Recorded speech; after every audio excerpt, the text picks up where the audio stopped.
All right, everybody. So, you might recognize this crazy place that I'm in today because it is not my house where I normally am. I am at school today. I had some stuff to do, mostly pulling library books for you guys because we're going to be starting virtual checkout next week. And so I came up to school today.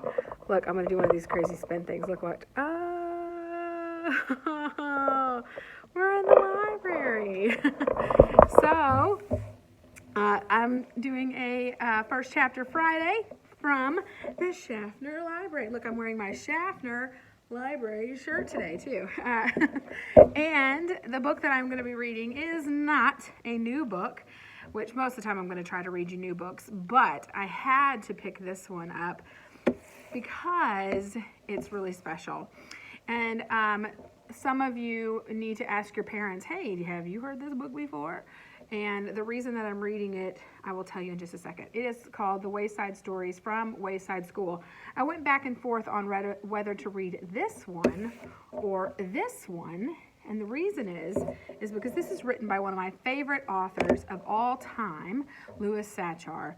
And if you know Sachar, some of you might think that name sounds a little bit familiar, especially if you're in 5th grade and were here last year, because I read one of his other books to you called There's a Boy in the Girl's Bathroom. And it is one of my all-time favorite books ever. He also wrote the book Holes, which has a movie made of it. And he's written a lot of other really great books. All of his books are a little bit different. Holes is not a lot like There's a Boy in the Girl's Bathroom, and it's not a lot like this book either. So Sideways Stories from Wayside School is one of his best-selling books ever.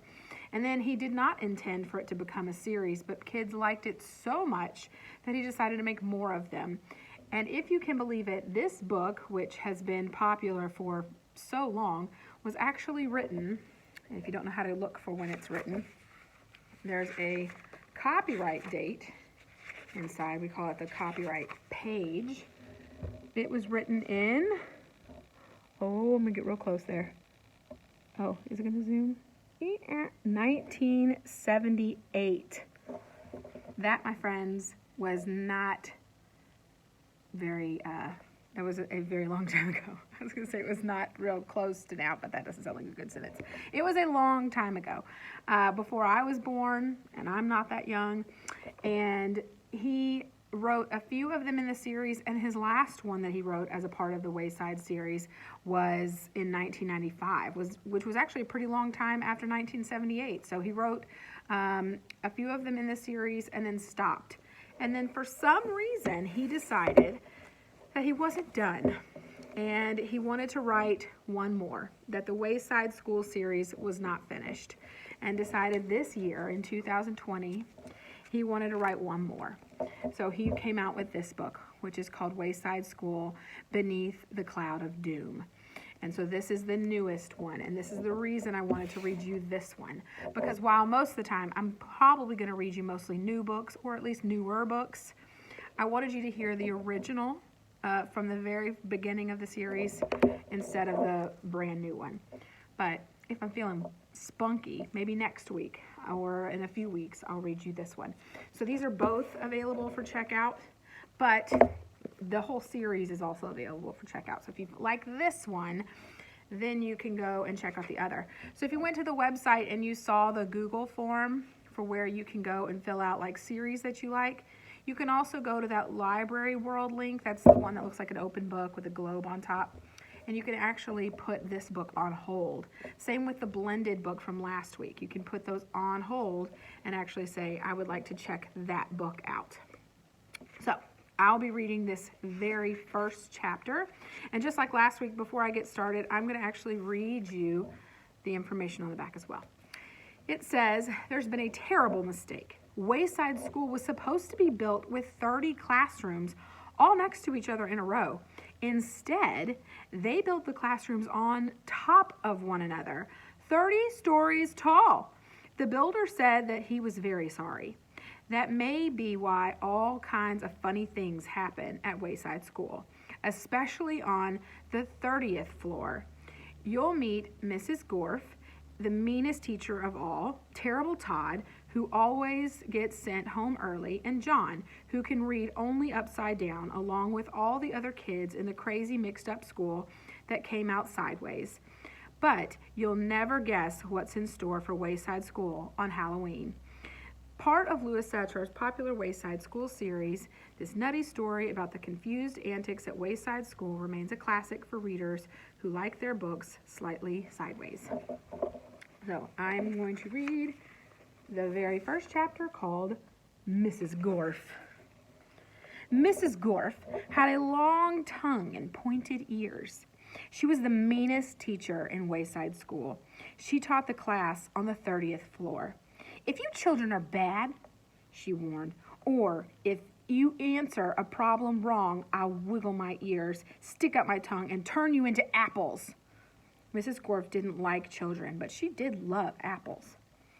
Joe couldn't add. He couldn't even count, but he knew that if he answered a problem wrong, he would be turned into an apple.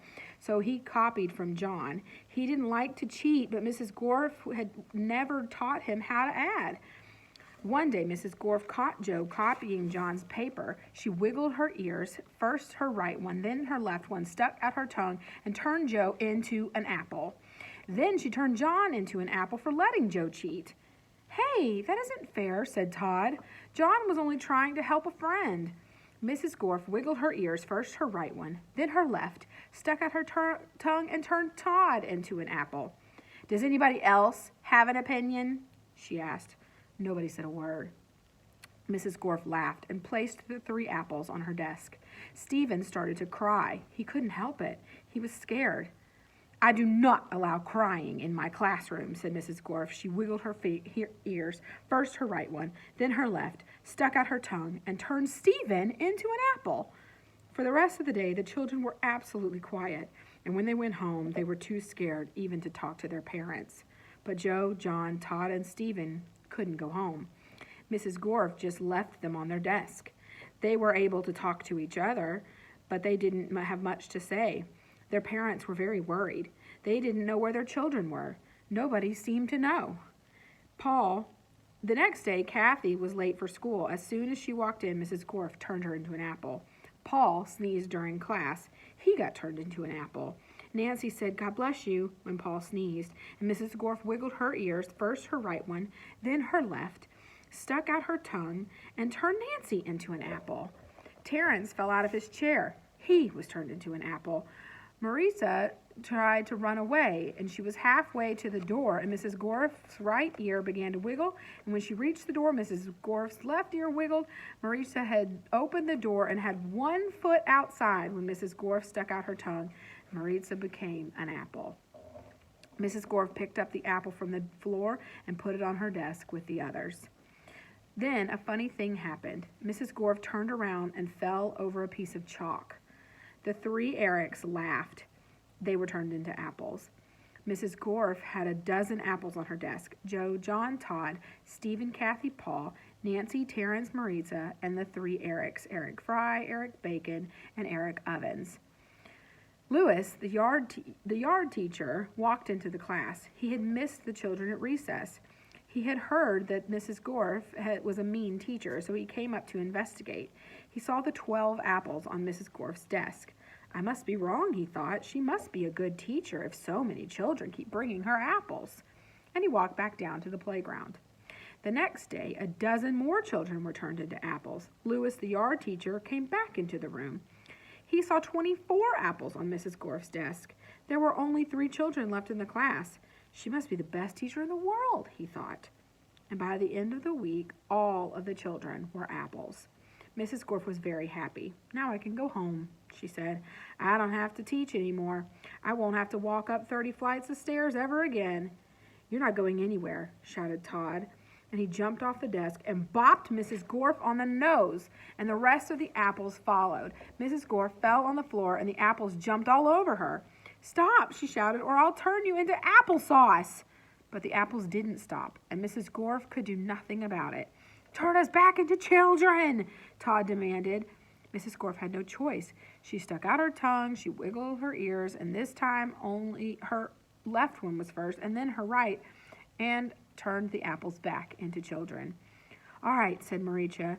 Let's go get Louis. He'll know what to do. No, screamed Mrs. Gorf. I'll turn you back into apples. And she wiggled her ears, first her right one, then her left, and stuck out her tongue. But Jenny held up a mirror, and Mrs. Gorf turned herself into an apple. The children didn't know what to do. They didn't have a teacher. Even though Mrs. Gorf was mean, they didn't think it was right to leave her as an apple. But none of them knew how to wiggle their ears.